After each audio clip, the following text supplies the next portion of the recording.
देश की आर्थिक राजधानी मुंबई से शेयर बाजार की हर खबर लाइव CNBC आवाज न्यूज सेंटर से। कल के भारी उतार चढ़ाव के बीच बाजार रिकवरी करने में कामयाब और 8700 के ऊपर क्लोजिंग और आज भी शुरुआत करने के लिए बेहतरीन संकेत। लेकिन फेड की अहम बैठक है आज और कल बाजारों को असली डायरेक्शन का पता चलेगा और इस बीच पार्लियामेंट में एक्शन बढ़ता हुआ। इन सब के बीच में क्या हो आपकी रणनीति, इस पर होगा हमारा फोकस। नमस्कार, मार्केट काउंटडाउन में आप सबका स्वागत है। मैं हूं अनिल सिंह। नमस्कार और मैं हूं हेमंत घई। जी हां, कल दिन के हाई से 100 पॉइंट नीचे भी आया बाजार और निफ्टी देखिए 100 पॉइंट दिन के लो से ऊपर भी गया। तो काफी वॉलेटाइल सेशन था, लेकिन कहते हैं अंत भला तो सब भला। हरे निशान में बंद हुआ डेज हाई पर, ये एक अच्छी बात है। उसको अब कंटिन्यू करेगा, ये डिपेंड करेगा FOMC की आज देर शाम बैठक पर। सबकी नजर है, दुनिया भर के बाजारों की नजर है। चलिए संदीप के पास चलते हैं और जानते हैं क्या है एक्सपेक्टेशंस इस बैठक से। संदीप, गुड मॉर्निंग, बताइए। काफी नर्वस स्टेट्स हमने देखे कल यूएस के बाजारों में इस बैठक से पहले, और दुनिया भर के बाजारों की नजर इस बैठक पे है। क्या स्टेटमेंट दरअसल जेनेट येलन की ओर से देखने को मिलता है। पिछली बार उन्होंने ऐसा कहा था कि दरें बढ़ाने में वो पेशेंट रहेंगे, कोई जल्दबाजी उनकी ओर से नहीं देखने को मिलेगी। ये जो पेशेंट वर्ड है उनकी कमेंट्री में रहता है नहीं रहता है, इसको लेकर बाजार काफी ज्यादा चिंतित है। अगर ये वर्ड रहता है तो काफी डविश साउंड होगा फेड, अगर ये वर्ड रिमूव होता है तो शायद नीजक रिएक्शन नीचे की ओर देखने को मिल सकता है। और बाजार कहीं ना कहीं अब इस चीज को लेकर डिबेट कर रहा है कि क्या जून से ब्याज दरें बढ़नी शुरू होंगी या तो फिर सितंबर से या तो फिर 2016 में, यानी कि इस साल के बाद। तो उसी को लेकर हमने देखा है कि नर्वस स्टेट यूएस के बाजारों में कल हुए। डाउ S&P हमने देखा 1/4 से 0.5% तक लुट के, हालांकि नैस्डैक में जरूर 1/4% के आसपास से गेन से, क्योंकि टेक्नोलॉजी शेयरों से काफी ज्यादा मदद मिली। लेकिन इस इवेंट से पहले हमने देखा बाजारों में नर्वसनेस देखने को मिला। डाउ में इनफैक्ट एक टाइम पे 180 पॉइंट के आसपास की कमजोरी भी थी, लो लेवल से कुछ रिकवरी भी देखने को मिली, लेकिन उसके बावजूद भी कमजोरी के साथ ही कारोबार हुआ और डाउ S&P लाल निशान के साथ ही बंद हुए।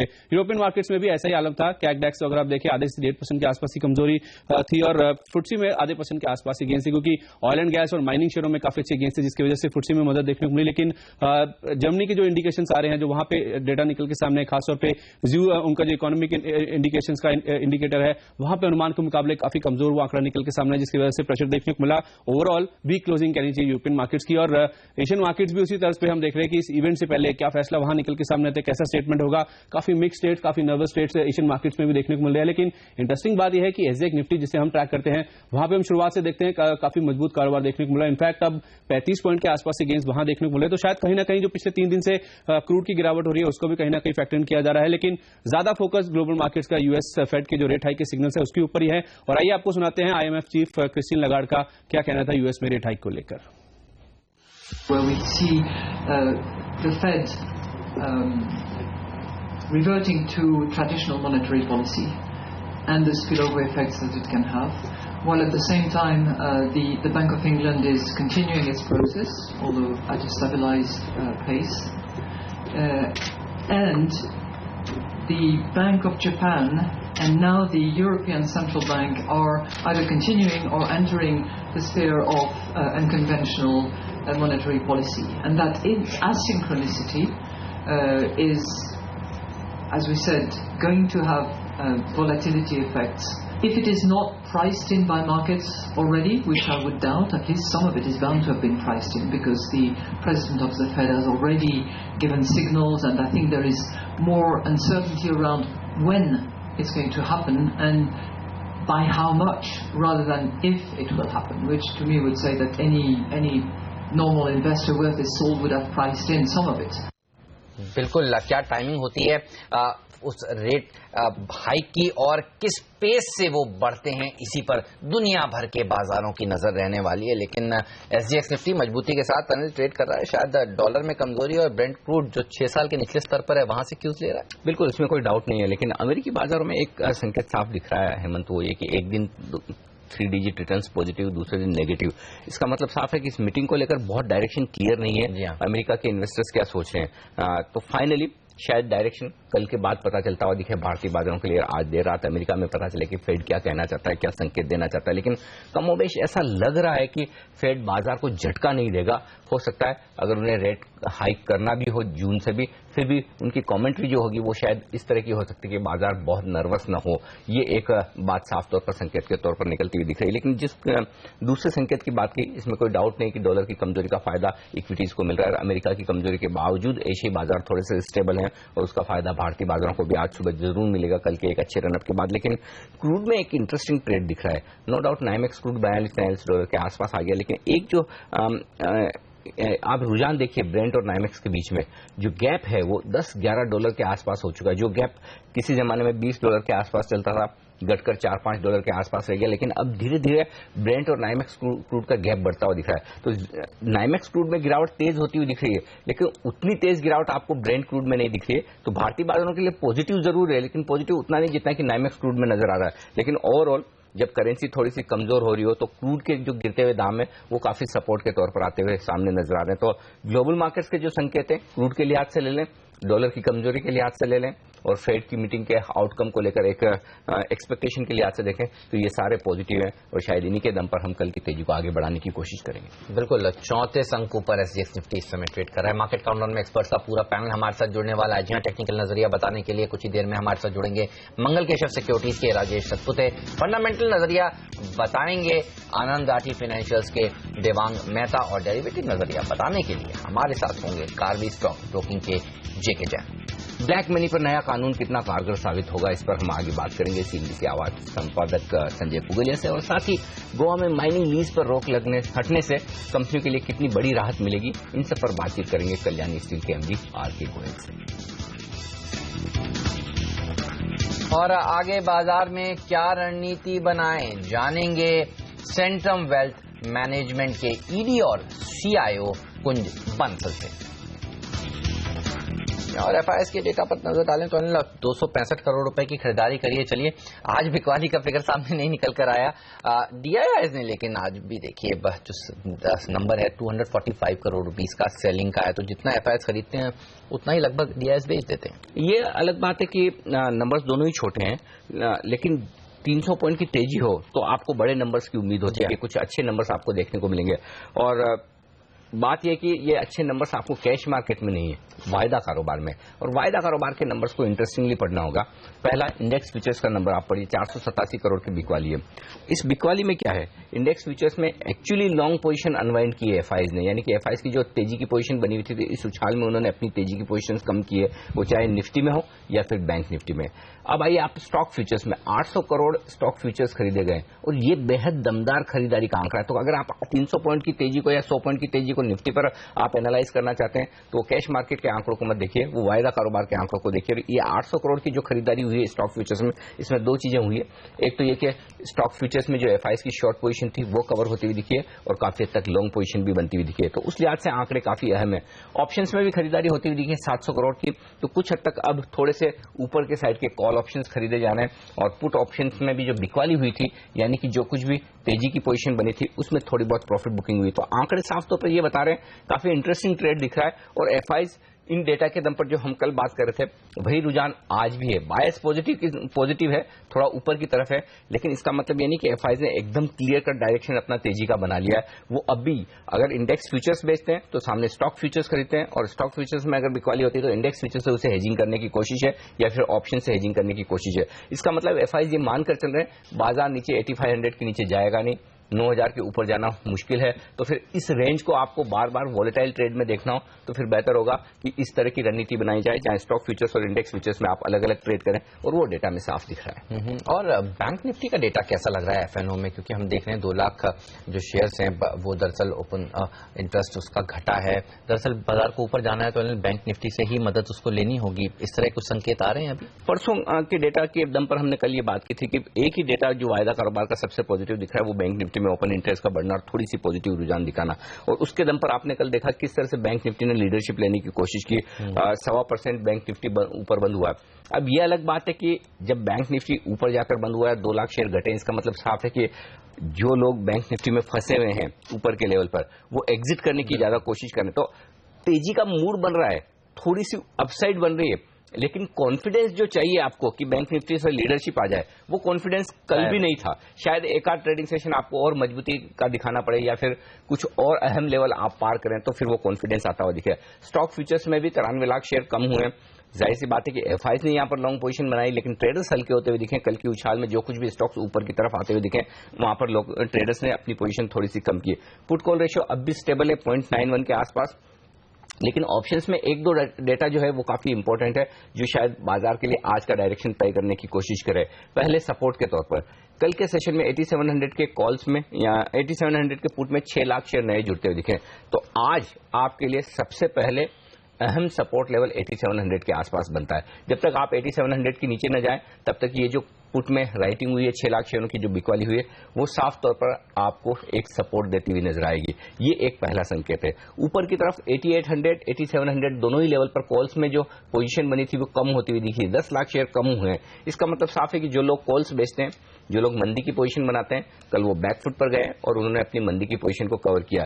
कल के सेशन में सबसे इंटरेस्टिंग और अहम बात हेमंत यही रही है कि जनरली आप बाजार को मजबूत शुरुआत करने के बाद आखिरी 1-1.5 घंटे में फिसलते हुए देखते, दिन के लो पॉइंट पर जाकर बंद होते दिखते हैं। वही कल भी हो सकता था, लेकिन स्क्रीन पर जिस तरह से 8630 के लो बनाने के बाद बाजार ने जो रिकवरी दी, पहली बार पिछले 10 दिनों में जो कल का सेशन था वो बुल्स को कॉन्फिडेंस देने वाला है कि हाँ, हमारे पास ताकत लौटती हुई दिख रही है। तो ये संकेत वायदा कारोबार के काफी अहम है कि कल रिकवरी के संकेत आते हुए दिखे, और उसके दम पर आप ये मानकर चल सकते हैं कि नियर टर्म बाजार ने 8600, 8625 के आसपास एक बार की बॉटम बनाया है। नियर टर्म बॉटम है।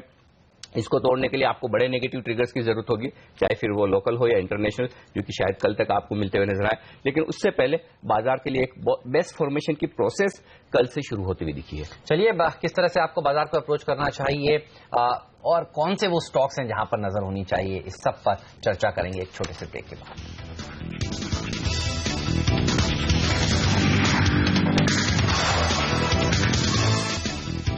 स्वागत है आप सभी का सीएनबीसी आवाज पर। आप देख रहे हैं मार्केट काउंटडाउन। कल एक भारी वॉलेटिलिटी भरा सेशन देखने को मिला था। आज के सेशन को किस तरह से अप्रोच करना चाहिए? आज भी एक वॉलेटाइल सेशन हो सकता है और दिशा शायद कल एफओएमसी की मीटिंग के बाद ही तय हो पाए। चांस कम लगते हैं आज वॉलेटिलिटी के। वजह यह है कि हेमंत, कल जिस तरह से रिकवरी होती हुई दिखी, अगर पिछले 2 सेशन ऑलरेडी काफी वॉलेटाइल हो चुके हैं, तो संभावना कम है। हाँ, ये जरूर है कि एक अहम बैठक है और सेकंड हाफ काफी हद तक बाजार का डायरेक्शन तय कर सकता है, लेकिन उसके बावजूद मुझे लगता है कि थोड़ा स्टेबल, थोड़ा रेंज बाउंड ट्रेडिंग सेशन शायद आज आपको देखने को मिले। कल जिस तरह की वॉलेटिलिटी हुई है और उसके बाद जो रिकवरी हुई है, वो काफी कॉन्फिडेंस बढ़ाने वाली, और कुछ हद तक आप ये कह सकते हैं कि शुरुआती संकेत है पिछले 2 दिनों के कि एक आपके लिए बेस्ट फॉर्मेशन होता हुआ दिख रहा है 8600 से 8625 लेवल की रेंज में। तो अगर आप पोजिशनल ट्रेडर हैं या इन्वेस्टर के तौर पर, जो कि महीने 2 महीने के या 2-4 हफ्तों के व्यू के हिसाब से बाजार को अप्रोच करते हैं, तो आपके लिए सपोर्ट रेंज आ गया है, वो साफ दिख रहा है 8600 से लेकर 8625, उसे स्टॉप लॉस माने। लेकिन अगर आप एक शॉर्ट टर्म ट्रेडर हैं और इवेंट रिस्क को सामने रखकर ट्रेड कर रहे हैं, तो फिर आपके लिए स्टॉप लॉस का लेवल 8700 के आसपास का बनता है, क्योंकि जिस तरह से कल पुट में वहां पर पोजीशंस बनती हुई दिखी, तो अब 8700 के नीचे जाना बाजार के लिए थोड़ा सा मुश्किल होगा। 10-15 पॉइंट ऊपर नीचे होने की बात अलग हो सकती है। अपसाइड वैसा देखा जाए तो अपसाइड थोड़ी सी ऊपर की तरफ बनती हुई दिखती है, अगर ये एक पॉजिटिव खबर के चलते बाजार और ऊपर जाए। लेकिन पहला लेवल जो मेरी नजर में है वो 8800 के आसपास का है। तो इस पुल बैक में 8800 के आसपास बाजार जाने की कोशिश कर सकता है, और वहां पर हो सकता है आपको थोड़ी बहुत प्रॉफिट बुकिंग आती हुई दिखे, क्योंकि आप तब नीचे के लेवल से निफ्टी पर 200 पॉइंट का मूव दे देंगे। अब भी काफी इवेंट्स हैं, पार्लियामेंट की तरफ से काफी एक्शन हो सकता है, पार्लियामेंट का सेशन एक्सटेंड होने की बात हो रही है, लैंड एक्विजिशन बिल पर आगे किस तरह के डेवलपमेंट होते हैं उस पर नजर होनी चाहिए, और जाहिर सी बात है कि अमेरिका के फेड की बैठक का फैसला जो रात को आएगा, जिस पर कल हम रिएक्ट करेंगे। तो ये 2 बड़ी इवेंट है जो शायद बाजार के डायरेक्शन को कल ज्यादा साफ करे। लेकिन इस बीच छोटे मुनाफे के लिए ट्रेड करना ठीक होगा, बाय ऑन डिप्स की रणनीति के साथ, और ऊपर के लेवल पर 8800 के आसपास थोड़ी बहुत प्रॉफिट बुक कर लें, हर्ज नहीं। चलिए, वक्त हो गया आप ये जानने का कि कौन से वो स्टॉक्स हैं जहां पर आज आपकी नजर जरूर होनी चाहिए, क्योंकि वो खबरों में है, सुर्खियों में, और बताने के लिए जुड़ चुके हैं हमारी सहयोगी सोनम मेहता और पूजा त्रिपाठी। हाय, गुड मॉर्निंग। बताइए कहां नजर रखी जाए आज? Good morning. सबसे पहले सिस्टर स्टरलाइट और कल्याणी स्टील के काउंटर्स आपके रडार पर होने चाहिए, जहां पे एनवायरमेंटल मिनिस्ट्री ने गोवा में माइनिंग लीजेस पर लगी रोक को अब हटा दिया है। 89 में से 72 माइनिंग लीज है जिस पर रोक लगाया गया था, इसको अब हटा दिया गया है। माइन ओनर्स जिसके पास सारी क्लियरेंसेस है, सारी मंजूरियां हैं, वो इस माइनिंग को शुरू कर सकते हैं। महाराष्ट्र के मुख्यमंत्री ने यहाँ पर ट्वीट के जरिए कहा है कि महाराष्ट्र में फरवरी महीने की बिजली दरें 12% और मार्च महीने की बिजली दरों में 19% की कटौती की है और ये रेट्स तब तक लागू रहेंगे जब तक MERC नए रेट्स को मंजूरी नहीं दे देती। टाटा मोटर्स के काउंटर पर नजर, यहाँ पे फरवरी महीने के ग्रुप के ग्लोबल होलसेल बिक्री के आंकड़े कंपनी ने घोषित किए हैं, जहाँ पे कुल बिक्री में 5% की बढ़ोतरी हुई है। JLR की बिक्री में थोड़ा सा अभी भी दबाव बना हुआ है, 1% की गिरावट आई है, जहाँ पे जैगुआर का प्रदर्शन खराब है, 3% की बिक्री में गिरावट आई है। ग्रैनुल्स इंडिया का काउंटर भी आज आपके रडार पर होना चाहिए। कंपनी अपने GDR को लग्जमबर्ग स्टॉक एक्सचेंज से डीलिस्ट करेगी। इसके अलावा शासन फार्मा और स्ट्राइड्स आर्कोलैब पर भी नजर रखिएगा। यहाँ पर शासन के शेयरधारकों ने स्ट्राइड्स आर्कोलैब के साथ मर्जर को मंजूरी दे दी है। वोकहार्ट फार्मा के काउंटर पर नजर रखिएगा। ये काउंटर के लिए एक नेगेटिव खबर आई है, जहाँ पे पेटेंट ऑफिस ने कंपनी के एक ड्रग को पेटेंट देने से मना कर दिया है, रिफ्यूज कर दिया है। ये दवा अर्थराइटिस को ट्रीट करने की दवा है। भूषण स्टील कंपनी अपने 23,000 करोड़ के लॉन्ग टर्म लोन को रिस्ट्रक्चर करने के लिए अपने क्रेडिटर्स के साथ बातचीत में है। स्पेक्ट्रम ऑक्शन का एक अपडेट ले लेते हैं। यहाँ पे 12 दिन पूरे हो चुके हैं स्पेक्ट्रम ऑक्शन के। 1,07,000 करोड़ की बिड सरकार को मिल चुकी है।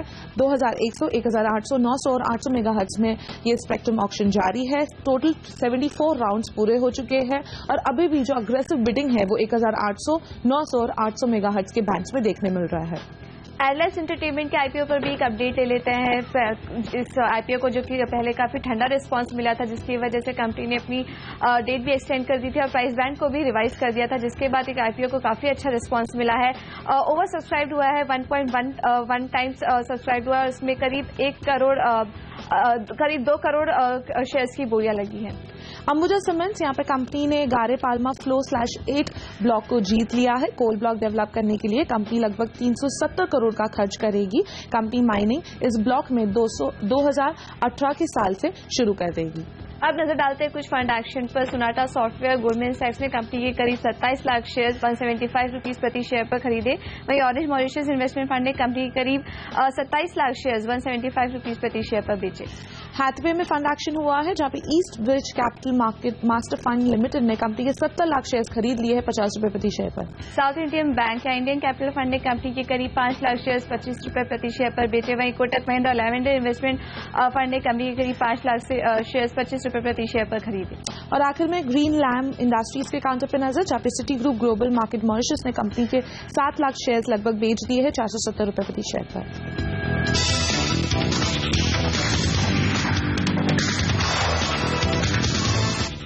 मार्केट काउंटडाउन में एक बार फिर आप सभी का स्वागत है। जी हाँ, आइनॉक्स विंड्स का IPO भी आज खुल रहा है और इसको कल एंकर इन्वेस्टर्स की तरफ से एक शानदार रिस्पांस मिला है। चलिए डिटेल्स लेते हैं। पूजा हमारे साथ जुड़ी हुई हैं। पूजा, बताइए किस तरह के एंकर इन्वेस्टर्स ने पार्टिसिपेट किया है इस इशू में? जी, आइनॉक्स विंड, पहले इस कंपनी के बारे में अगर बात करें तो ये विंड टर्बाइन जनरेटर्स बनाने वाले कुछ लीडिंग मैन्युफैक्चरर्स में से अच्छी कंपनी है। अगर इशू डिटेल्स इसके लिए तो 18 मार्च को ये इशू खुले, आज से ये इशू खुलेगा और 20 मार्च को ये इशू क्लोज होगा। इसका जो प्राइस बैंड है वो 315 से 325 रुपए प्रति शेयर तय किया गया है, जिसके जरिए करीब 3.15 से 3.22 करोड़ शेयर्स जारी किए जाएंगे। जो टोटल इशू साइज है वो 1015 से 1025 करोड़ है और जो रिटेल एम्प्लॉयज है, जो रिटेल निवेशक है, उनको 15 रुपए प्रति शेयर पर ये 15 रुपए प्रति शेयर का डिस्काउंट मिलेगा। इसके अलावा एंकर इन्वेस्टर से भी काफी अच्छा रिस्पांस मिला है। कंपनी ने करीब 306 करोड़ रुपए 16 एंकर इन्वेस्टर्स के जरिए जुटाए हैं, जिसमें कि गोल्डमैन सैक्स, मॉर्गन स्टैनली, रिलायंस कैपिटल, कुछ म्यूचुअल फंड जैसे कोटक म्यूचुअल फंड और insurance company Birla Sun Life insurance इनके एंकर इन्वेस्टर में इनके नाम शामिल हैं। तो साफ तौर पर ये एक इशू जिस पर नजर होगी, काफी इंटरेस्टिंग यहाँ पर ये इशू हो सकता है। काफी लंबे समय बाद ऑल्टरनेट एनर्जी का एक इशू यहाँ पर बाजार को हिट करता हुआ। शुक्रिया पूजा आपका ये अपडेट देने के लिए और काफी बेहतरीन रेस्पॉन्स। यहाँ पर डिस्काउंट भी साफ तौर पर दिया जा रहा है रिटेल इन्वेस्टर्स को, इसमें आपको नजर रखनी चाहिए। 10 रुपए का डिस्काउंट, माफ कीजिएगा 15 रुपए का डिस्काउंट, यानी कि अगर 315 रुपए की प्राइस होती है तो फिर 300 रुपए रिटेल इन्वेस्टर्स के लिए प्राइस होगी और 325 पर अगर प्राइस होगा, जिसकी संभावना ज्यादा है। ग्रे मार्केट में भी काफी एक्टिव है ये, काफी एक्शन बिल्कुल जबरदस्त प्रीमियम के साथ ट्रेड होता हुआ दिख रहा है और लोग एक अच्छी दमदार लिस्टिंग की उम्मीद यहाँ पर कर रहे हैं। हमारे एक्सपर्ट्स हमारे साथ हैं, आनंद राठी फाइनेंशियल्स के देवांग मेहता। देवांग, बाजार पर राय ले उससे पहले चूंकि बात चल रही है आइनॉक्स विंड की, क्या इस IPO को ट्रैक किया है आपने? क्या राय है आपकी? जी हाँ अनिल जी, गुड मॉर्निंग। हमें लग रहा है कि ये आईपीओ बहुत समय के बाद एक अच्छा आईपीओ आ रहा है, और अगर इसकी हिस्ट्री भी देखें तो इसके जो प्रमोटर्स है गुजरात फ्लोरोकेम वगैरह, आइनॉक्स जो उसका लिस्टेड दूसरा भी शेयर था, इन सब की नॉर्मली हिस्ट्री अच्छी रही, और अगर आप देखें तो स्टॉक प्राइस परफॉर्मेंस भी ये सब कंपनीज के बेटर रहे। और हमें लग रहा है कि जिस तरह का अभी नए गवर्नमेंट ने एनकरेजमेंट दिया है इस तरह की ऑल्टरनेटिव एनर्जी को, विंड एनर्जी हो या ये, हमें लग रहा है कि डिसेंट वैल्यूएशन पे उपलब्ध है, और यहाँ पे हमने सब्सक्राइब का रेटिंग दिया है। लॉन्ग टर्म के लिए तो काफी अच्छा है, तो यहाँ पे अगर सब्सक्रिप्शन आपको मिल पाता है तो I think it's a good thing. आप कह रहे हैं सब्सक्रिप्शन अगर मिल पाता है, क्योंकि काफी सारे लोग हैं जो इसमें पैसा लगाने के लिए इंतजार कर रहे थे। एडलैब्स का जब इशू आया था तब भी लोग कह रहे थे कि आइनॉक्स आएगा तब वहां पर पैसा लगाएंगे। ये बताइए कि यहाँ पर क्या आपको लगता है लॉन्ग टर्म में किस तरह के रिटर्न्स इस इशू से मिल सकते हैं?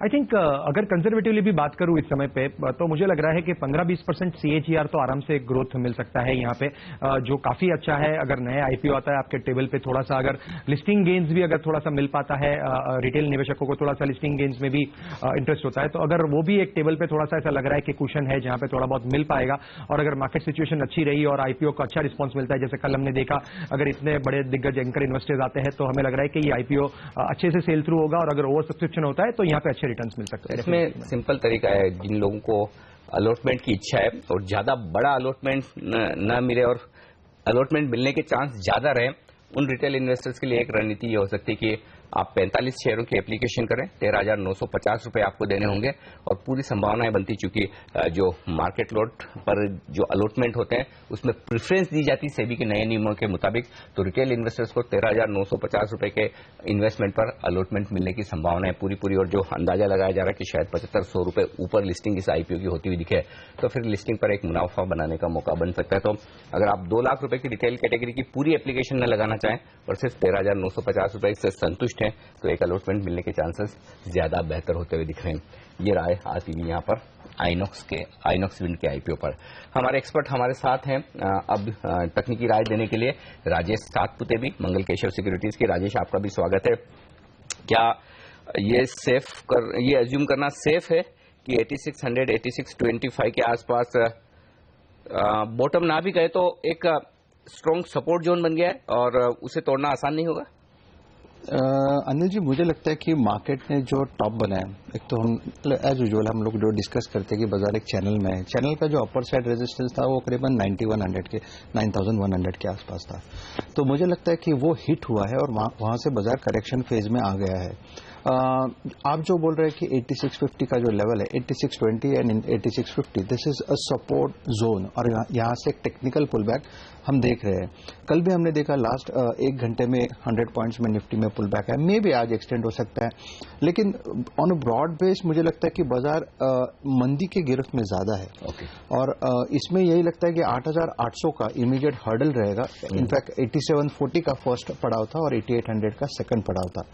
तो ऐसा लगता है कि 8800 के ऊपर अगर निफ्टी नहीं निकले तो फिर हम ये नहीं बोल सकते कि चलो और एक बार नया हाई टेस्ट करेगा। So the probability of market dragging more down is quite high, तो इट्स ऑलवेज बेटर। पर लेकिन स्टॉक्स में थोड़ा 8800 के पार निकलकर अगर टिक जाए या क्लोज देने के संकेत हो तो फिर क्या 9000 चैलेंज हो सकता है? हाँ, नहीं, 9000 चैलेंज नहीं होगा। इन दैट केस अगेन वही जो लूप हम देख रहे हैं, बाजार बार बार नया हाई बनाता है और फिर अकस्मात से कुछ तो भी हो जाता है और फिर बाजार धड़म करके गिर जाता है। तो वो जो बुल ट्रैप है वो कंटिन्यूअसली हो रहा है, इसकी वजह से रिटेल पार्टिसिपेशन भी कम हो रहा है, कॉन्फिडेंस भी मार्केट में कम हो रहा है, क्योंकि एश्योरिटी नहीं है। क्योंकि और जो गिरता है वो बाजार फंडामेंटल ट्रिगर के बदौलत गिरता है, कुछ ना कुछ हो जाता है रात में और फिर सुबह देखते हैं तो बाजार में कुछ बहुत उथल पुथल हो जाती है। तो वो जो है ये जब तक खत्म नहीं होगा तब तक बाजार में वो confidence as far as the technical is concern वो लौटेगा नहीं। और 8800 के ऊपर अगर पार नहीं जाता तो मुझे लगता है ये 8600 का लेवल अगर आज उछाल में खुलेगा तो आप बेचेंगे या बेचेंगे तो सेल ऑन रैलीज की रणनीति आप रखना चाहेंगे आज भी? बिल्कुल।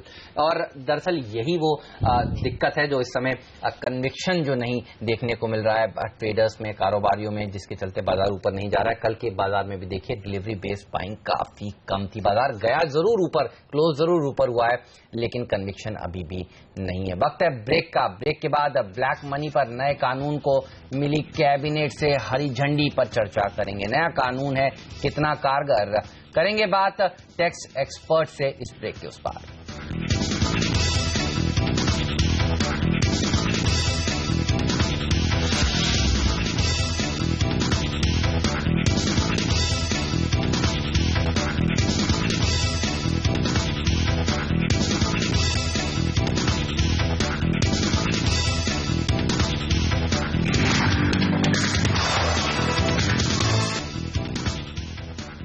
और आज की एक बड़ी खबर, सरकार ने कल देर शाम विदेशों में रखे काले धन पर रोक लगाने के लिए नए बिल को मंजूरी दे दी है। कैबिनेट से मंजूर किए गए इस बिल के तहत काला धन रखने वाले लोगों को 10 साल तक की सजा और 300% तक का जुर्माना लगाने का प्रावधान है। लेकिन क्या इससे वाकई ब्लैक मनी पर लगाम लग पाएगी, इस पर चर्चा करते हैं। हमारे साथ देश की दिग्गज लॉ फर्म अमरचंद मंगलदास के टैक्सेशन हेड किशन मल्होत्रा साहब कार्यक्रम में शामिल हो रहे हैं। मल्होत्रा साहब, गुड मॉर्निंग, स्वागत है आपका CNBC आवाज पर। बड़े कड़े प्रोविजंस बताए गए हैं। 300% की पेनल्टी, यानी कि अगर आपने 100 रुपए का टैक्स, 100 रुपए की कमाई की है, 30% अगर आपने टैक्स बचा लिया तो टैक्स तो देना ही होगा, 90 रुपए पेनल्टी पर और देने होंगे, यानी कि कुल मिलाकर 100 रुपए की कमाई पर 120 रुपए आपको सरकार को भरने पड़ सकते हैं और उसके ऊपर 10 साल की सजा। और क्या ये कड़े कानून वाकई में कारगर साबित होंगे? अब देखिए, ये कानून तो है। अब इस कानून से लोगों को, जिन लोगों का पैसा बाहर रखा हुआ है या जो लोग अपनी इनकम को अपनी इनकम टैक्स रिटर्न में ऐसे एसेट्स को डिक्लेयर नहीं कर रहे थे या इनकम की कुछ कंसीलमेंट कर रहे थे, उसका इम्पैक्ट तो जरूर पड़ेगा साहब। और लोगों को अब डिक्लेयर ये करना पड़ेगा, क्योंकि इसमें प्रोसिक्यूशन का क्लाउज भी साथ में लगा दिया है। उसकी वजह से आप 100 के ऊपर 120 तो टैक्स देंगे, साथ में you would also be prosecuted, जो कि एक बहुत बड़ा इम्पैक्ट है। तो इसमें लोगों को ये सर्टनली एक बार सोचने के लिए मजबूर करेगा कि इसमें अगर एक बार अपॉर्चुनिटी मिलती है तो why not to come very clearly and declare that. Malhotra साहब, हालांकि वो समय अभी नहीं बताया गया है जिस समय के भीतर पैसा लोग ला सकते हैं। जो कहा जा रहा है कि शायद अगले जो अमेंडमेंट आएगा बीच में, उसमें सामने निकल कर आ सकता है। लेकिन आपको क्या लगता है, जो विंडो दी जाएगी फिर उसमें पैसा पहले आता हुआ दिख सकता है? जिस तरह से अगर बाद में पैसा लाएंगे तो इतनी बड़ी पेनल्टीज लगेगी?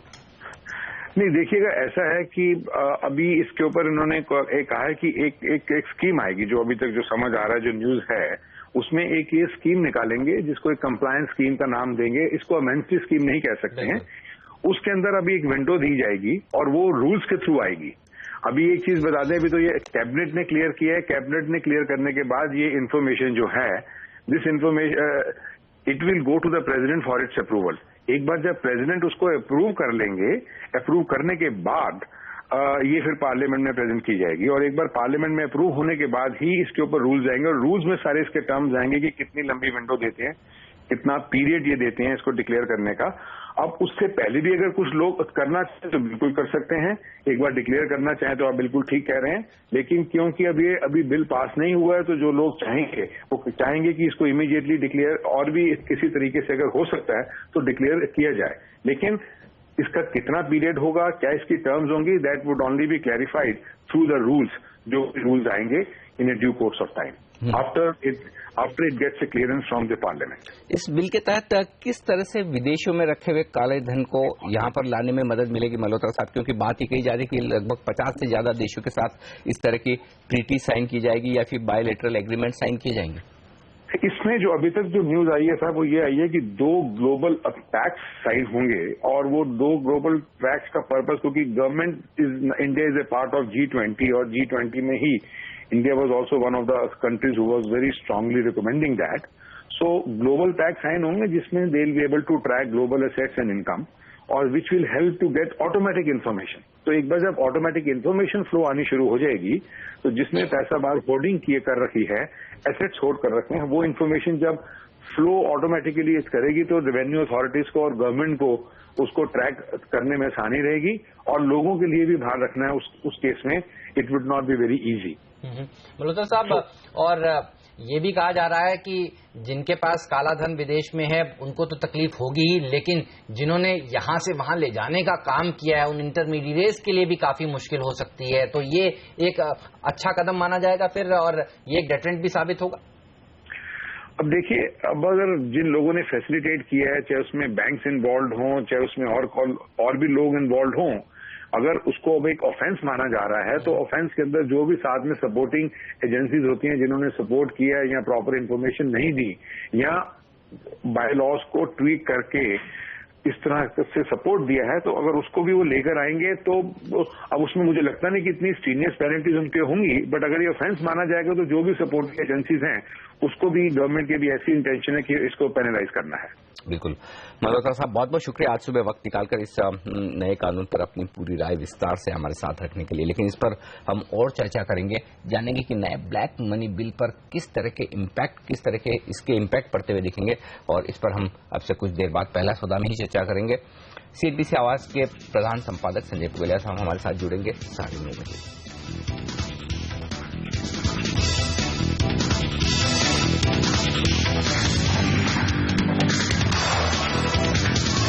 हमारे एक्सपर्ट हमारे साथ हैं राजेश सातपुते और देवांग मेहता। अब हम वायदा कारोबार की रणनीति कारवी स्टॉक ब्रोकिंग के जेके जैन साहब से लेना चाहेंगे। जैन साहब, आपका भी स्वागत है CNBC आवाज पर। बताइए, निफ्टी और बैंक निफ्टी कहाँ बेहतर ट्रेड है, और क्या बैंक निफ्टी में फिर से कोई स्ट्रेंथ, मजबूती लौटने के संकेत दिख रहे हैं, और किस तरह से ट्रेड करना चाहेंगे आप दोनों को?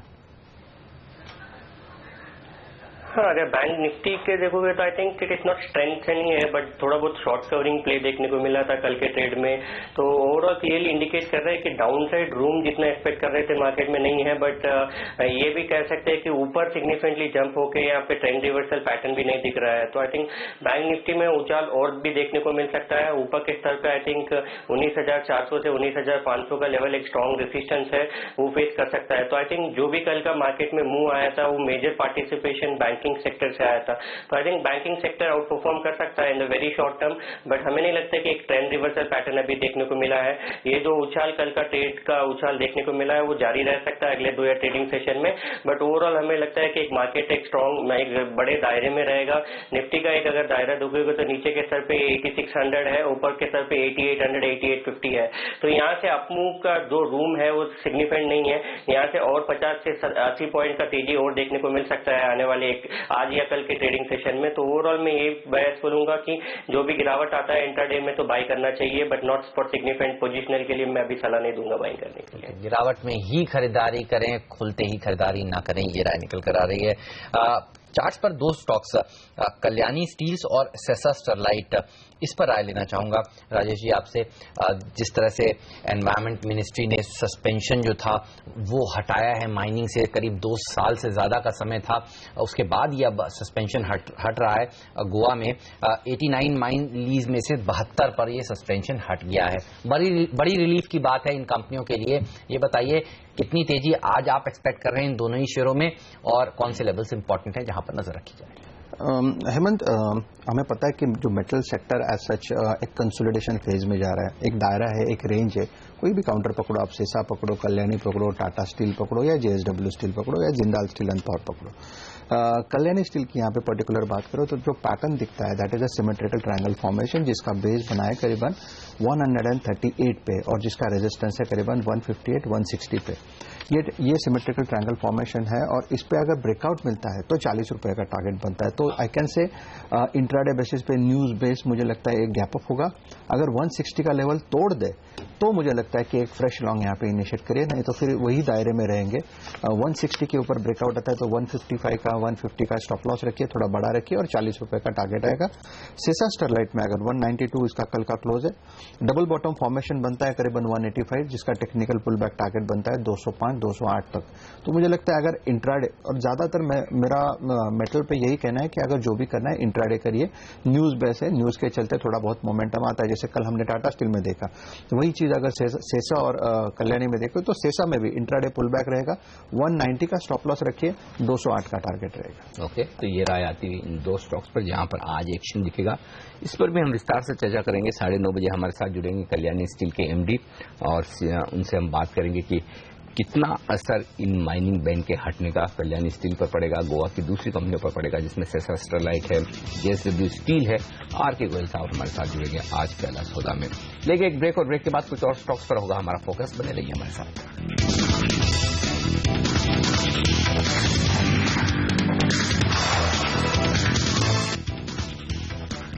स्वागत है आप सभी का CNBC आवाज पर। हम चर्चा कर रहे हैं अपने 3 खास मेहमानों से, राजेश, देवांग और JK जैन साहब। देवांग, आपसे राय लेना चाहता हूं। M&M पर जिस तरह से मैनेजमेंट ने चर्चा करी है और चर्चा के दौरान ये निकल कर आया कि ट्रैक्टर वॉल्यूम्स आगे भी डिक्लाइन हो सकते हैं और अनसीजनल रेन्स ने काफी इम्पैक्ट डाला है राबी की क्रॉप पर और उनको लगता है कि FY16 में फर्स्ट हाफ थोड़ा मुश्किल भरा रह सकता है। M&M पर आपका क्या व्यू है? गिरावट में खरीदारी करेंगे या आपको लगता है अवॉइड करना चाहिए शेयर को कुछ समय तक? आई थिंक हेमंत, जिस तरह की कमेंट्री एक तो हमने सुनी है और दूसरा जिस तरह के अनसीजनल रेंज के कारण तकलीफ हुई है, तो मुझे लग रहा है कि रूरल ग्रोथ थोड़ा सफर कर सकता है और रूरल इनकम्स के चलते थोड़े प्रॉब्लम्स क्रिएट हो सकते हैं, जो इनफैक्ट काफी सारी एग्री कंपनीज हो या PSU बैंक्स हो या ऐसी कंपनीज जो रूरल एरिया में जिसका ज्यादा सेल होता हो, ऐसी कंपनीज को इम्पैक्ट कर सकता है, जिसमें M&M नेचुरली एक कैंडिडेट है। तो हमें लग रहा है कि दो ये स्टॉक अच्छा है, यहाँ से अगर 5-7% का करेक्शन मिलता है तो लॉन्ग टर्म वाले एक्यूमुलेट करें, बट शॉर्ट टर्म के लिए या मीडियम टर्म के लिए मुझे लग रहा है अवॉइड करें। काफी बेटर ऑल्टरनेटिव्स आपको मिलेंगे rather than going in for it for short term. Okay, तो फिलहाल अवॉइड करने की राय यहाँ पर शॉर्ट टर्म के लिहाज से M&M में यहाँ पर ये राय आती हुई दिख रही है। लेकिन कुछ और स्टॉक्स जो एक्शन में है, JK जैन साहब, उन पर वोकहार्ड कल वायदा कारोबार के बैन में आया है स्टॉक और अब इसको मिलाकर 4 स्टॉक वायदा कारोबार के बैन में हो गए। काफी दिनों बाद बैन में स्टॉक आते हुए दिख रहे हैं, एक्शन बढ़ता हुआ दिख रहा है। लेकिन इसके साथ ही एक नेगेटिव खबर और भी है। जनरली बैन में आने के बाद आप थोड़ी पोजीशन हल्की होता है, देखते हैं कि इनके एक पेटेंट को मंजूरी नहीं मिल पाई है। हालांकि बहुत बड़ी नेगेटिव खबर नहीं है, लेकिन इन 2 खबरों के दम पर क्या वोकहार्ड के स्टॉक में कुछ प्रॉफिट बुकिंग या सेलिंग प्रेशर आने की संभावना है? जिन लोगों की लॉन्ग पोजीशन अगर है और आज वायदा कारोबार के बैन में आया है ये स्टॉक, तो क्या करना चाहिए? नहीं, जिस हिसाब से स्टॉक में देखिए जनरली बैन में आने के बावजूद इस स्टॉक में एक मोमेंटम देखने को मिलता है। आई थिंक ये if you look at last 3 महीने में काफी बार बैन में आ चुका था स्टॉक, बट ओवरऑल बैन से निकल भी जाता है अगले 3-4 ट्रेडिंग सेशन में। तो I think I would suggest, अगर इस नेगेटिव न्यूज की वजह से अगर स्टॉक नीचे खुलता है तो I would not suggest to exit the long. मेरे हिसाब से लॉन्ग पोजिशन होल्ड करना चाहिए। अगर बैन से बाहर निकलता है तो एक फ्रेश लॉन्ग पोजिशन बिल्डअप करने का भी मौका मिलेगा। जिस हिसाब से स्ट्रेंथ दिखा रहा है, हमें लगता है कि स्टॉक में जो मोमेंटम है वो बरकरार रहेगा। I would not suggest to exit early longs. अगर गैप डाउन खुलता है, नो डाउट अगर गैप अप ओपनिंग या फ्लैट टू पॉजिटिव ओपनिंग होता है तो एक बार प्रॉफिट बुकिंग देखने को मिल सकता है, बट ओवरऑल अगर गैप डाउन मिलता है तो I would not suggest to exit the long, hold करना चाहिए स्टॉक को। ब्रेकिंग न्यूज इस समय आपकी स्क्रीन पर, आम आदमी के काफी काम की बात है। 1 अप्रैल से दरअसल दुगना हो रहा है रेलवे का प्लेटफॉर्म टिकट। जहां 5 रुपए का अब तक ये टिकट मिलता था, अब 10 रुपए का मिलेगा। 1 अप्रैल से ये लागू हो जाएगा। अनिल, CNBC आवाज ने कल ही आपको एक्सक्लूसिव जानकारी ये भी दी थी कि कायाकल्प कमेटी के जो हेड हैं वो दरअसल रतन टाटा होने वाले हैं और अब ये एक खबर सामने निकल कर आ रही है। देवांग, ये बताइए आप कैसे देख रहे हैं आगे चलकर? सरकार का फोकस काफी रेलवे पर रहने वाला है और रतन टाटा साहब अब कायाकल्प कमेटी, काउंसलिंग कमेटी के हेड भी बन रहे हैं। कैसे देखते हैं रेलवे शेयरों के लिए इन सब खबरों को? आई थिंक काफी चीजें ऐसी होंगी जो प्रोग्रेसिव होंगी और हमें जिस तरह से ये सब न्यूज हम जब पढ़ते हैं कि LIC भी रेलवेज में बहुत बड़ा निवेश कर रहा है और अगर मॉडर्नाइजेशन होता है और अगर कोई भी ऐसी नई चीजें होती है जिससे रेलवे सुधरता है तो I think it will be a big part of India GDP। जिस तरह से इंफ्रास्ट्रक्चर उसका चेंज होता है तो एम्प्लॉयमेंट अपॉर्चुनिटीज क्रिएट होती है, बहुत सारी चीजें हो सकती है। रेलवे स्टॉक्स के लिए डेफिनेटली ये जो अभी आपने खबर बताई उससे तो कोई इंपैक्ट नहीं आएगा, but I think railway stocks और जनरली जो भी रेलवे इंफ्रास्ट्रक्चर के साथ काम कर रहे हैं या कुछ भी ऐसे ट्रैक्स लगा रहे हैं, ये सब कंपनीज के एक मीडियम टर्म के लिए भी काफी बेनिफिट सब दिख रहे हैं, जिस तरह के गवर्नमेंट का इंटेंट दिख रहा है। ये सब चीजें कोई एक शेयर बताइए जो लंबी अवधि के लिए खरीद कर रखना चाहिए रेलवे का, जहां पर आप बुलिश हैं? रेलवे के लिए जैसे मैंने कहा स्पेसिफिकली मैं रेलवे के स्टॉक्स के लिए बुलिश नहीं हूं। मतलब हमें लग रहा है कि टेक्समा को हो या ये सब है, काफी रनअप हो चुके हैं, काफी स्टॉक्स जो है वो टीटागढ़ वैगन्स है, बट कोचेस की कंपनी को काफी फायदा हो सकता है, जिस तरह से BEML हो या हमें लग रहा है दूसरी कंपनीज जो इससे बेनिफिट हो सकता है L&T, रिलायंस इंफ्रा, ये सब कंपनीज जो रेलवे इंफ्रास्ट्रक्चर या मोनो रेल, मेट्रो रेल या किसी भी तरह के कॉम्प्लेक्स रेल प्रोजेक्ट्स में एनरोल हो सकती है, ऐसी कंपनीज को बेनिफिट डेफिनेटली मिल सकता है। तो मैं कहूंगा L&T और रिलायंस इंफ्रा, इन दोनों को बेनिफिट हो सकता है काफी सारे इंफ्रास्ट्रक्चर प्रोजेक्ट्स के लिए। ओके, तो ये राय आती हुई रेलवे स्टॉक्स पर। लेंगे एक ब्रेक और ब्रेक के बाद लौटेंगे तो लेकर आएंगे आपके लिए प्री ओपनिंग सेशन, बताएंगे आपको कैसी होगी रुपए की शुरुआत और साथ ही पहला सौदा भी छोटे से ब्रेक के बाद।